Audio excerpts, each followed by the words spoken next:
बिस्मिल्लाहिर्रहमानिर्रहीम। Welcome dear student. Dear student, आज का जो हमारा टॉपिक है वो है how is enthalpy different from heat. कि जो इंथैल्पी होती है वो हीट से किस तरह से जो है वो मुख्तलिफ है। अगर हम इसकी बात करें तो सबसे पहले वो कहता है कि heat is the form of energy. सबसे पहले वो डिफाइन कर रहा है कि हीट होती क्या है। अच्छा, आप बच्चों, आप लोगों ने गौर किया होगा बच्चों कि जब हम कोई चीज़ गरम लोहे की कोई चीज़ किसी आग में रखते हैं ना, तो कुछ देर के बाद, ठीक 2-3 मिनट के बाद, तो उस चीज़ वो जो लोहा है जिसको हमने आग में रखा हुआ है, तो उसका जो दूसरा किनारा होता है जो बाहर की तरफ होता है वो भी गर्म हो जाता है। तो एक्चुअली ये होता है कि जो हीट है वो जो गर्म जिस्म है, हार्ड बॉडी है, उससे जो है हीट ट्रांसफ़र होती है, मुंतकिल होती है हार्ड बॉडी से कूल्ड बॉडी की तरफ, ठंडे जिस्म की तरफ। यही वजह है कि जहाँ पर आग जल रही थी वहाँ पे हीट ज़्यादा थी। जब हमने वो उसके अंदर रखा लोहा, तो हीट जो है वो फ्लो करके आई, ठंडे की तरफ आई। तो इसी तरह जब वो कहता है कि हीट क्या होती है, heat is a form of energy. कि हीट एक एनर्जी की एक ऐसी फॉर्म है, शक्ल है, ठीक है, दैट फ्लोज, जो कि बहती है, फ्लो करती है। फ्लो मतलब मुंतकिल होती है, ट्रांसफर होती है फ्रॉम हॉट बॉडी, कि एक गर्म जिस्म से कूल्ड बॉडी के एक ठंडे जिस्म की तरफ क्या होती है, मुंतकिल होती है। ठीक है, बिकॉज ऑफ डिफरेंट टेम्परेचर्स, क्योंकि उन दोनों के दरमियान टेम्परेचर क्या होता है, मुख्तलिफ होता है। मैंने अभी आपको इसकी मिसाल भी दी है कि आप लोहे की कोई चीज़ भी रखें आग में, तो जो चीज़ आग के अंदर है वो तो डेफिनेट गर्म होगी होगी, लेकिन जो आग के अंदर नहीं है, बाहर है जो हिस्सा, तो उस हिस्से में भी क्या होगी, हीट फ्लो कर जाएगी। तो इसे हम कहते हैं हीट।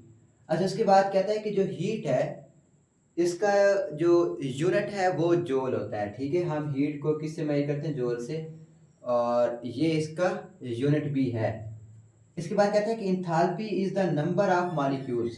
कि इंथैल्पी क्या है, कि इंथैल्पी जो है ये मॉलिक्यूल्स की तादाद है प्रेजेंट इन द सिस्टम्स, जो किसी भी सिस्टम में अंदर मौजूद होते हैं। या तो इंथैल्पी किसी सिस्टम के अंदर मौजूद मॉलिक्यूल्स की तादाद है, इसके अलावा उस मॉलिक्यूल्स के अंदर मौजूद जो केमिकल कंपोजिशंस हैं, ठीक है, वो, या उस मॉलिक्यूल्स के अंदर जो स्ट्रक्चर्स हैं, बॉन्ड्स कौन से हैं।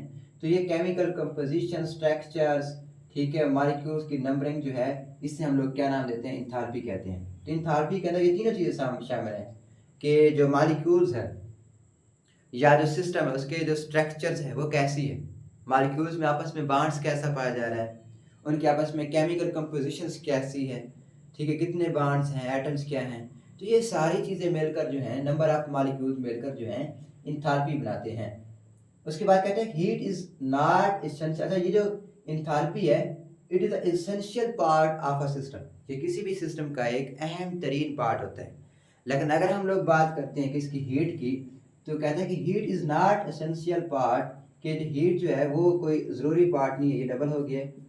तो heat is not essential part of a system. कि हीट जो है किसी भी सिस्टम का कोई ज़रूरी पार्ट नहीं है। हीट क्या होती है, ये या तो किसी सिस्टम के अंदर काम अंदर दाखिल होती है, ऑब्जर्व होती है, जैसे कि हमने लास्ट लेक्चर के अंदर एक केमिकल इक्वेशन के अंदर देखा भी था। या तो हीट जो है वो ऑब्जर्व होती है किसी केमिकल रिएक्शन में, या फिर हीट जो है वो किसी भी केमिकल रिएक्शन से इवॉल्व होती है, खारिज होती है। तो इसे हम क्या नाम देते हैं, इसे हम हीट कहते हैं। तो जब हीट जो है किसी भी सिस्टम के अंदर लीव्स करती है, ठीक है, उसे हम कहते हैं एक्सोथर्मिक रिएक्शंस। और जब किसी भी सिस्टम के अंदर जो हीट है वो जज्ब होती है, ठीक है, ऑब्जर्व होती है, तो उसे हम कहते हैं एंडोथर्मिक रिएक्शंस। तो एक्सोथर्मिक रिएक्शंस और एंडोथर्मिक रिएक्शंस के नतीजे में जो इंथैल्पी होती है उसके अंदर क्या आती है, तब्दीली आती है। तो ये एक छोटा सा एक टॉपिक था, हमें काफ़ी है कि आपको समझ आ चुकी होगी। मज़ीद किसी भी किस्म का कोई सवाल है तो आप कमेंट सेक्शन के अंदर पूछ सकते हैं। तब तक आपको बेस्ट ऑफ लक। अल्लाह हाफ़िज़।